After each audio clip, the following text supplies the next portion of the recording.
ರಾಜ್ಯಸಭೆಯಲ್ಲಿ ಇಂದು ಸಹ ಪ್ರತಿಪಕ್ಷಗಳ ಸದಸ್ಯರ ಗದ್ದಲ ಘೋಷಣೆ ಮುಂದುವರಿಯಿತು. ಇದರ ನಡುವೆಯೇ ಸಂಸದೀಯ ಕಾರ್ಯವಾಹಿ ಕುರಿತು ವಿವಿಧ ಕಾಗದ ಪತ್ರಗಳನ್ನು ಹಲವು ಸದಸ್ಯರು ಮಂಡಿಸಿದರು.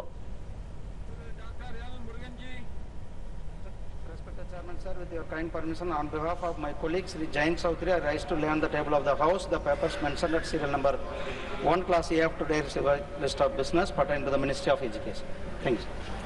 श्रीमान रामदास पंडू अथवाले जी. Respected Chairman sir, I lay on the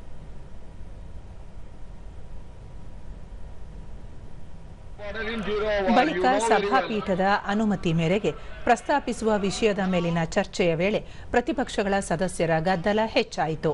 ಸುಗಮ ಕಲಾಪಕ್ಕೆ ಅವಕಾಶ ನೀಡುವಂತೆ ಸಭಾಪತಿ ಸಿಪಿ ರಾಧಾಕೃಷ್ಣನ್ ಹಲವು ಬಾರಿ ಮನವಿ ಮಾಡಿದರೂ ಗದ್ದಲ ಮುಂದುವರೆದಾಗ ಕಲಾಪವನ್ನು ಮಧ್ಯಾಹ್ನ 12 ಗಂಟೆಗೆ ಮುಂದೂಡಿದರು. Sir, You are going to speak or not? Sir, I am willing to speak, but sir, within this. Okay, the House will meet at 12 noon today. Sir, point of order here. There is no point of order and there is no order in the House.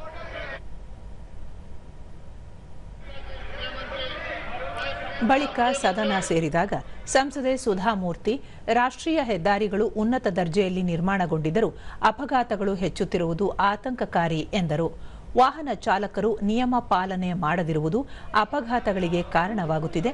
ಚಾಲನಾ ಪರವಾನಗಿ ನೀಡುವಲ್ಲಿ ವಿವಿಧ ಏಜೆನ್ಸಿಗಳು ಭಾಗಿಯಾಗಿದ್ದು ಈ ವಲಯದಲ್ಲಿ ಪಾರದರ್ಶಕತೆ ತರುವ ಬಗ್ಗೆ ಸರ್ಕಾರ ಯಾವ ಕ್ರಮ ಕೈಗೊಂಡಿದೆ ಎಂದು ಪ್ರಶ್ನಿಸಿದರು.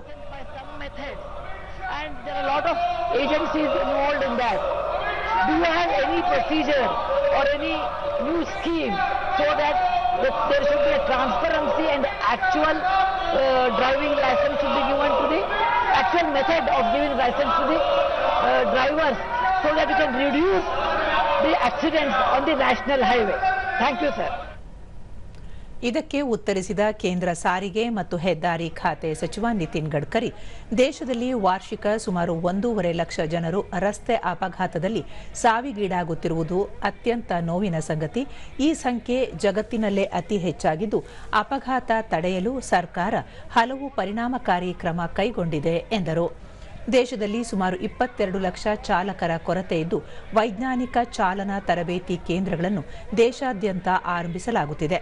ರಸ್ತೆ ಸಂಚಾರ ನಿಯಮಗಳನ್ನು ಕಟ್ಟುನಿಟ್ಟಾಗಿ ಪಾಲಿಸುವ ಬಗ್ಗೆ ಚಾಲಕರ ವರ್ತನೆ ಹಾಗೂ ಮನೋಭಾವ ಬದಲಾವಣೆಗೆ ಸೂಕ್ತ ಕ್ರಮ ಕೈಗೊಳ್ಳಲಾಗುತ್ತಿದೆ ಎಂದು ವಿವರಿಸಿದರು.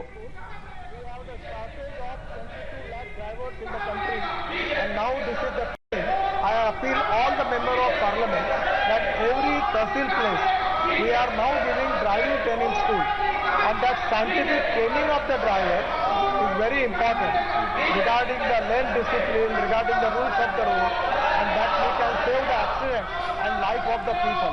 So we are giving priority for that, and that training given to the driver, I feel that there will be already some qualitative change in there.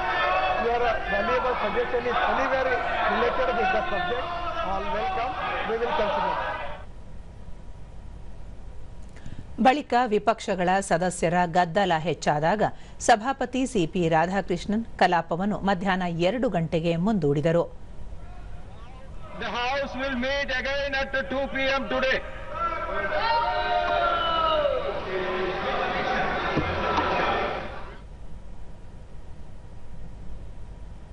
ಭೋಜನ ವಿರಾಮದ ಬಳಿಕ ಸದನ ಸೇರಿದಾಗ ಕಾನೂನು ಮತ್ತು ನ್ಯಾಯಾಂಗ ಖಾತೆ ಸಚಿವ ಅರ್ಜುನ್ ರಾಮ್ ಮೇಘ್ವಾಲ್ ಸುಪ್ರೀಂ ಕೋರ್ಟ್ ನ್ಯಾಯಮೂರ್ತಿಗಳ ಸಂಖ್ಯೆ ತಿದ್ದುಪಡಿ ಮಸೂದೆ 2026 ಮಂಡಿಸಿದರು. ಬಳಿಕ ಮಸೂದೆ ಮೇಲಿನ ಚರ್ಚೆಗೆ ಉತ್ತರ ನೀಡಿದ ಸಚಿವರು ಪ್ರಧಾನಿ ನರೇಂದ್ರ ಮೋದಿ ಅವರ ಸುಧಾರಣೆ, ಕಾರ್ಯನಿರ್ವಹಣೆ ಹಾಗೂ ಬದಲಾವಣೆ ಪರಿಕಲ್ಪನೆ ಅನುಸಾರ ಎಲ್ಲ ಕ್ಷೇತ್ರಗಳ ಸಮಗ್ರ ಅಭಿವೃದ್ಧಿ ದೃಷ್ಟಿಯಿಂದ ಅಗತ್ಯ ರಚನಾತ್ಮಕ ಬದಲಾವಣೆ ತರಲಾಗುತ್ತಿದೆ ಎಂದರು. ನ್ಯಾಯಾಂಗ ವಲಯದಲ್ಲಿ ದಕ್ಷತೆ, ಪಾರದರ್ಶಕತೆಗೆ ಒತ್ತು ನೀಡಲಾಗಿದ್ದು ಮೂಲಸೌಕರ್ಯ ಹೆಚ್ಚಳಕ್ಕೆ ಆದ್ಯತೆ ನೀಡಲಾಗಿದೆ. ನೂತನ ತಿದ್ದುಪಡಿ ಮಸೂದೆಯಿಂದ ಪ್ರಕರಣಗಳನ್ನು ಸಕಾಲದಲ್ಲಿ ವಿಲೇವಾರಿ ಮಾಡಲು ಸಾಧ್ಯವಾಗಲಿದೆ ಎಂದು ಹೇಳಿದರು. जिंदगी जब मायूस होती है तभी महसूस होती है सब, नहीं तो महसूस होती नहीं है. अभी कुछ विषय आया, लोगों ने कहा कि ये भी ठीक नहीं है, ये भी ठीक नहीं है, तो मैं प्रधानमंत्री जी का एक कोट बोलना चाहता हूं. माना कि अंधेरा घना है, लेकिन दिया जलाना कहाँ मना है। तो ये सुधार का दिया जलाने के लिए हम आपके बीच में आए हैं, और ये जो रिफॉर्म का बिल मैं लेके आया हूं, इसको आप पास करने के लिए मैं आपसे अनुरोध करता हूं। बहुत बहुत धन्यवाद। बहुत आपका। ಬಳಿಕ ಧ್ವನಿಮತದ ಮೂಲಕ ಮಸೂದೆಗೆ ಸದನ ಅಂಗೀಕಾರ ನೀಡಿತು. ಈ ಮಹತ್ವದ ಮಸೂದೆ ಲೋಕಸಭೆಯಲ್ಲಿ ಈಗಾಗಲೇ ಅಂಗೀಕಾರವಾಗಿದ್ದು, ರಾಜ್ಯಸಭೆಯಲ್ಲಿ ಇಂದು ಅಂಗೀಕಾರಗೊಳ್ಳುವ ಮೂಲಕ ಸಂಸತ್ ಅನುಮೋದನೆ ದೊರೆತಂತಾಗಿದೆ. Shriman Arjun Ram Meghwal ji to move that the bill be returned.